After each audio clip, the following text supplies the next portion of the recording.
صفحة الفيسبوك حقي.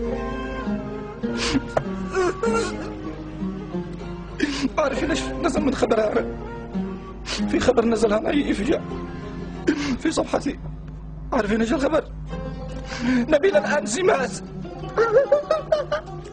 نبيل الأنسي مات. نبيل الأنسي زنبقة مات. في خبر نزل هنا انه انا مت. تصدقون يا جماعة وانا بخير الحمد لله.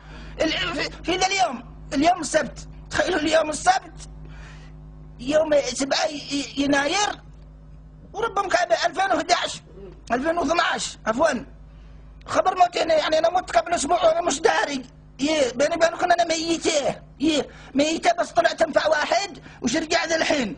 سألكم بالله هذا الخبر ينفع؟ ناس يكذبوا علي، ناس يقولون ان انا مت. يا ناس يا جماعة ازعجوني الناس. جوالاتي كلها رسائل تعازي. اهلي تخيلوا اهلي يتصلوا ويبكوا.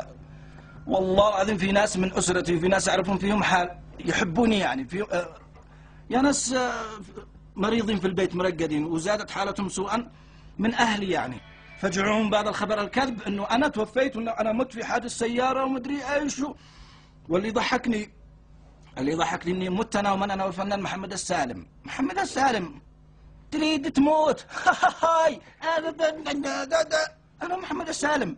ايش جاب محمد السالم من العراق لما اليمن؟ هذا الكلام ما يصير. هذا الكلام هذا ماكو حكي حلو. والله ماكو حكي حلو. يضحكون عليه الناس ولا.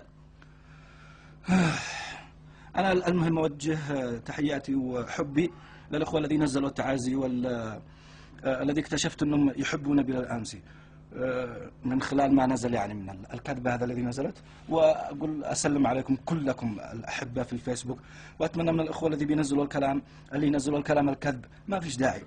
ايش يحبوا يعني يشتهروا، يحبوا يسووا لهم انتم عارفين يعني. فالحمد لله انا بخير متعافي، جالس مخزن مرتاح في بيت المصور الاستاذ سامي عنسي. هذا البيت طبعا يا اخي لا تفضحنا، اطلع شويه. سمعت في بيت الاستاذ سامي العنسي المصور طبعا من اعز الاصدقاء. حبيب القلب الطاري وصابي وبقول له منين ما يروح بأمر الحب حوصل له.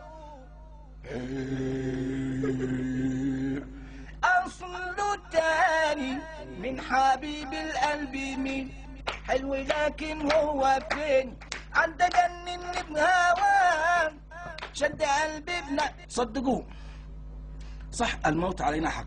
والله انا بدأتها من جنازتي. اذا مت من جد ما حد يلحق بعد جنازتي ويطلع لنا الخبر عندهم كذب. المهم انتظروا في رمضان عمل جديد. رمضان ده عمل زنبقة وشوتر عمل جديد جزء ثالث، ورب مكعب النشي يجيب يكون احلى من الاول.